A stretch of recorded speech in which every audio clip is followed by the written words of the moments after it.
Welcome back. I'm Peter St. Onge. This is a weekly roundup of my daily videos on the economy and freedom, where I cut through the BS and lay out what the gaslighting clowns pulled out of their hats this week and what is coming next.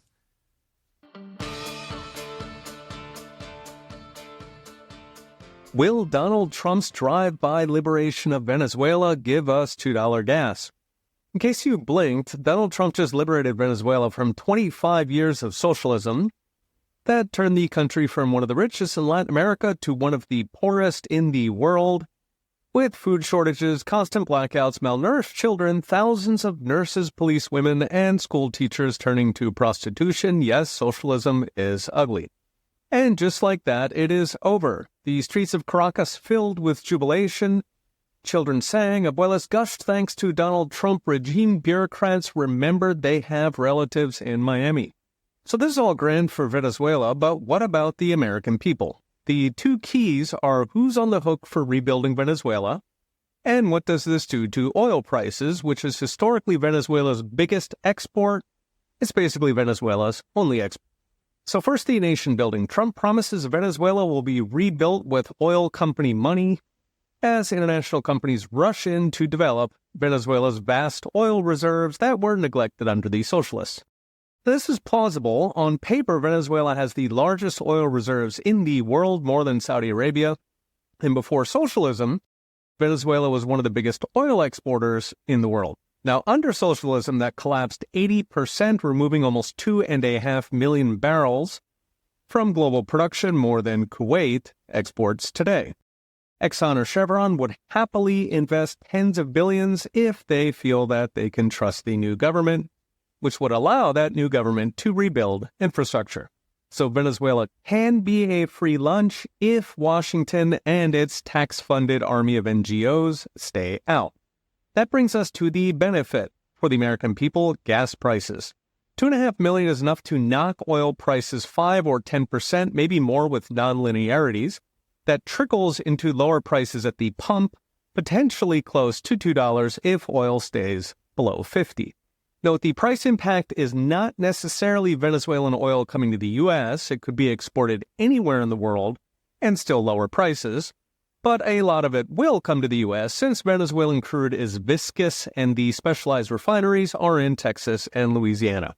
So we take that oil, we re-export it to Europe or China, book the profits and the federal taxes. While Americans get cheap gas, in fact, everybody on Earth gets cheap gas. So its next, cheap oil will not happen overnight. In fact, oil could surge in the near term because current Venezuela output could be disrupted, while oil markets do not like drama and regime change is drama. Moreover, even with deep pockets at Exxon and Chevron, it will take years to get Venezuela back to full production. We're looking at 2027 or 8 at the earliest. And all this assumes Venezuela does not descend back into chaos. For the moment, the regime is decapitated, but the goons are still waiting to see who's in charge. If Venezuela goes the way Trump hopes, it could be the first war in a generation where the American people actually benefit. If not, it could be a brand new basket case that destabilizes the entire region.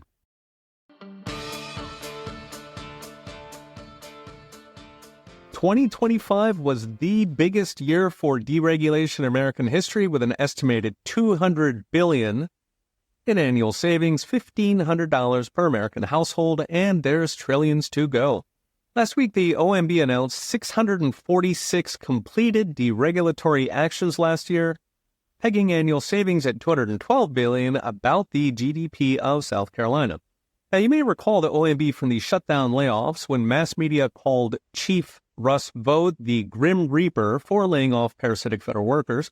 But OMB does more than fire feds. It's essentially air traffic control for Trump to manage the federal bureaucracy, including deregulation, cutting red tape that's either destructive, obsolete, or lacks congressional authority, which tens of thousands of regulations do apparently lack, as in they are illegal, but you still have to obey them or go to jail.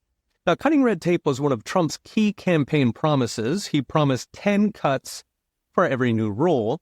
In fact, he delivered 129 cuts per new rule. Still, it is a drop in the ocean of roughly 190,000 regulations each one lovingly written by industry lobbyists and the politicians they pay to pour mountains of treasure into Wall Street, healthcare, trial lawyers, and big food. Now, all this matters because regulation is second only to the income tax in terms of economic devastation. One study by Mercatus suggests family incomes would be almost $30,000 higher today if regulations had simply been frozen at Reagan era. DOGE estimates total regulatory cost north of $3 trillion a year more than the income tax.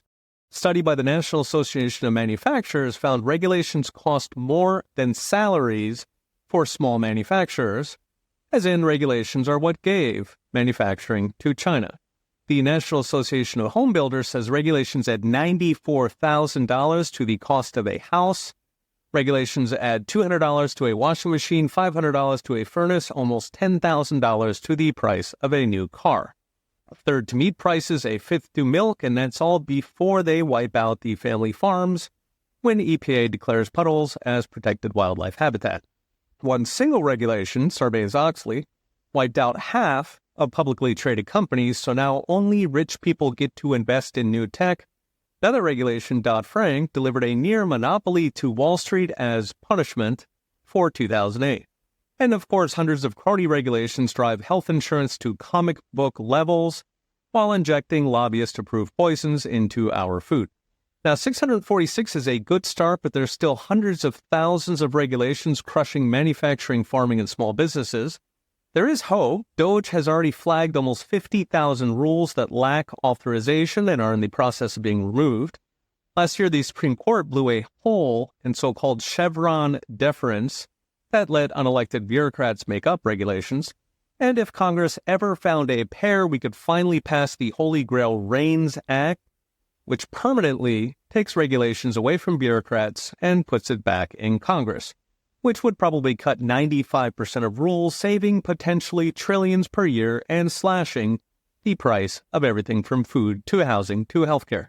So as next, the administrative state spent a century putting the economy in a straitjacket, exporting our jobs, and bankrupting Americans. 646 is a great start, but there's miles to go. Trump is doing what he can. Now Congress needs to step up.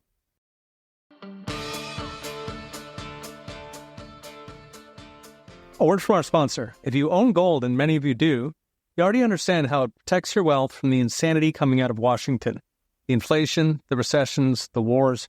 But with monetary metals, there's a way to actually earn a yield of up to 4% on your gold paid in more ounces of gold. You retain ownership of real, allocated physical gold with no storage costs while your ounces grow every month outside the banking system.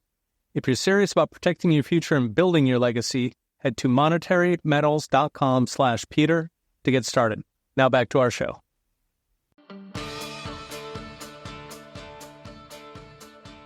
Canada's plunge into the abyss continues with a raft of totalitarian bills that dramatically expand the progressive police state to our north. Will Canada's warm embrace of collectivism start with FEMA camps for mean tweets? A total of 5 bills are making their way through Ottawa that would unleash a dystopian assault on free speech, privacy, and what limited government remains in Canada. Bill C-2 is a Canadian Patriot Act that grants warrantless access to digital records, email, and personal data, including mass sharing with foreign governments. We can guess which ones. C-8 requires backdoors and secret compliance with surveillance. Your ISP becomes a government spy. C-12 denies visas for so-called hate speech, something they've already used against Alec Jones and British patriot Tommy Jones. C-216 mandates mandatory ID checks online so they know where to send the thought police. And to top it off, C-9, the Combating Hate Act, imports a British-style police state for political opinions and non-woke religious beliefs. C-9 notably strips religious protections since that got in the way of Canada's police state during COVID. In sum, it's a turnkey police state, a panopticon to suppress and persecute wrongthink. Why are they doing this? Simple. Canadians are enraged at what's happening to their country. Just last year, the RCMP, Canada's FBI, leaked a secret report warning of widespread anger over, quote, declining living standards. predicting a, quote, end of abundance to which law enforcement needs to respond. End of abundance is right. Wages are flat since 2016. Housing costs are San Francisco level while wages are West Virginia. Taxes take half of what Canadians make. Youth unemployment is 13%. According to Stats Canada, 40% of middle-class Canadians now live hand-to-mouth, limping along on personal debt that's 2.5 times U.S. levels. Note, Canada was richer than the U.S. in 2010. Now it's almost 40% poorer. Meanwhile, mass migration in Canada is running 4 times the U.S. levels and now accounts for 98% of population growth. In a generation, Native Canadians will be a rounding error in their own country. Just 3 weeks ago, Stats Canada reported there are now 1.2 million Canadians competing for just 350,000 jobs. Among Canadian college grads, it's 500,000 competing for just 80,000 jobs. By sheer coincidence, that same week, the World Happiness Report announced Canadian youth suffered the 5th biggest drop in happiness in the world. Only Afghanistan, Lebanon, Jordan, and Venezuela did worse. This led the Financial Post to ask, how did Canada's young people become so unhappy? To which Canadian wag Finance Lot responded, because they have to compete with the poorest people on earth for jobs and the richest people on earth for housing. So as next, millions of Canadians are enraged by what's happening to their country, the economic collapse, the jobs and wages, the wholesale population replacement. Unfortunately, even more millions are either on the take, are migrants themselves, or are brainwashed by Canada's state-run media and liberal-dominated education system. Regular elections are not scheduled until 2029, meaning unless Carney collapses in the polls, which isn't happening, help is years away. And if these police state bills pass as is, maybe not even then.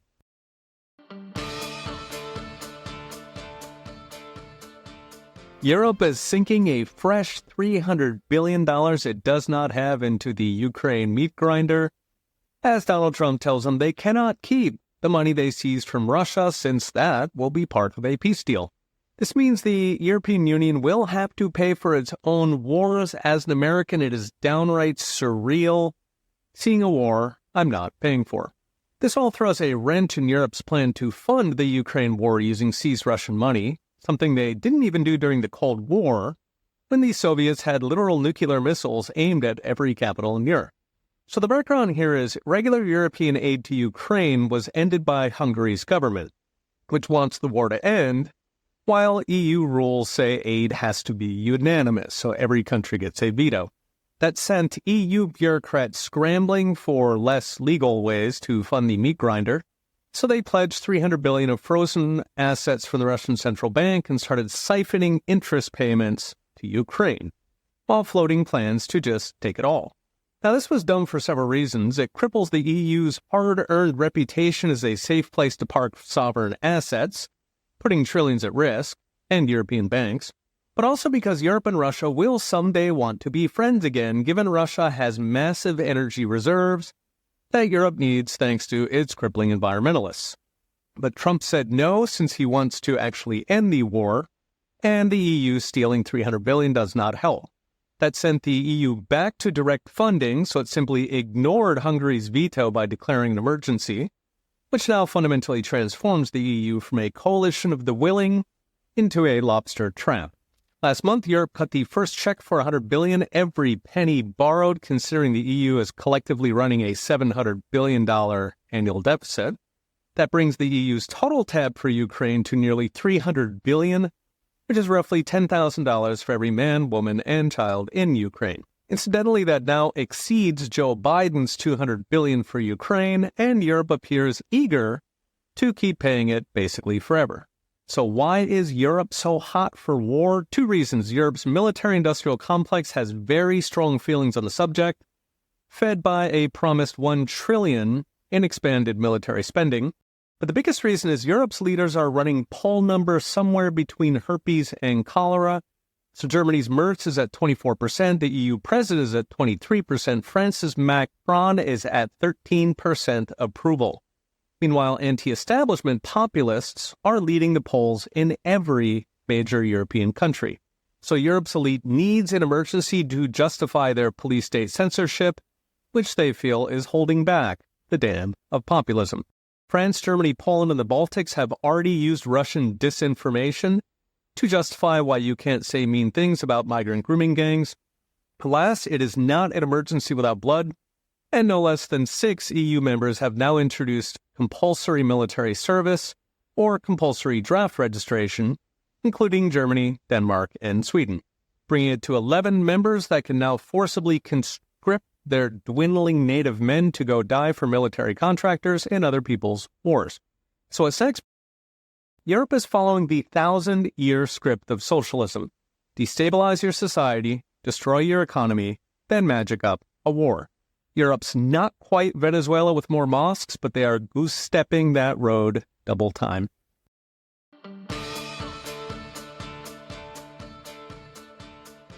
A word from our sponsor. One of the best ways to secure your Bitcoin is with a hardware wallet, a physical device that lets you keep your coins offline without internet connection. One of the most trusted names in hardware wallets is CoinKite, maker of the famous block clock. CoinKite devices are made in Canada and they're run by passionate Bitcoiners who've been at this since 2012, back when Bitcoiners were trading in person at swap meets. You can pick up hardware wallets and plenty of other goodies at coinkite.com/ProfSaintAnge. That's CoinKite.com/ProfSaintAnge. Okay, back to our show.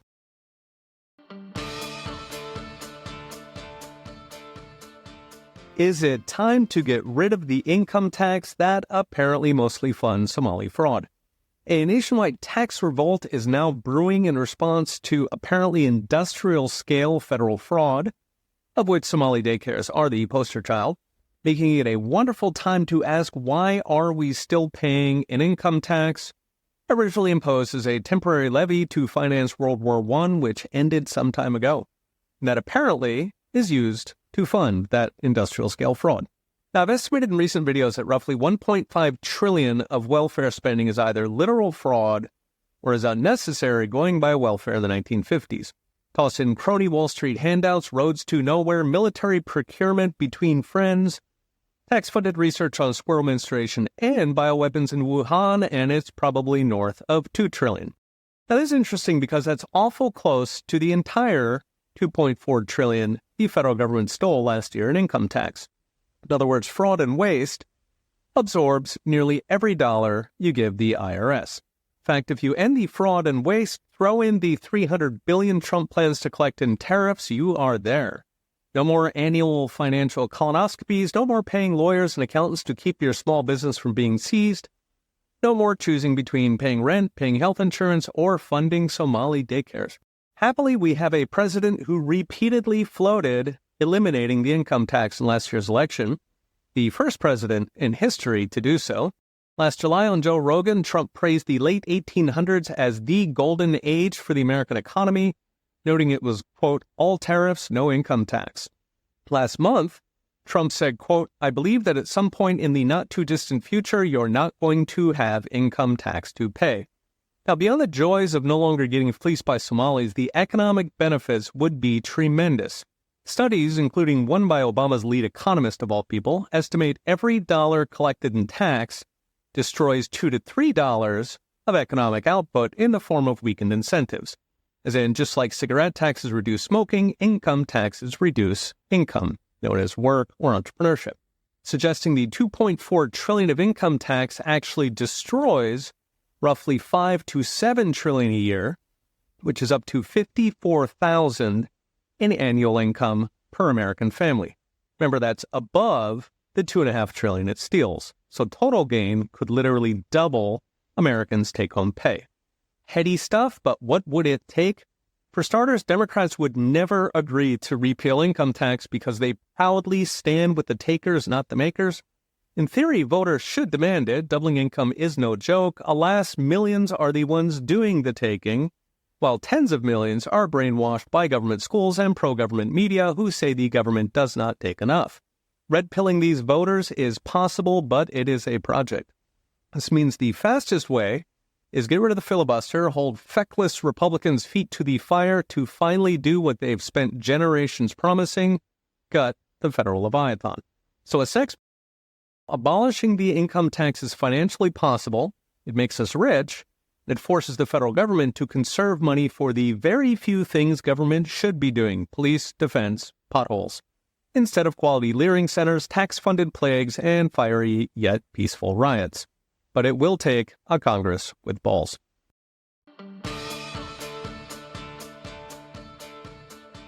Thanks for tuning in. Remember to subscribe so you don't miss an episode, and go to petersanons.com for daily videos and in-depth articles with charts and all the gory details. Okay, we'll be watching.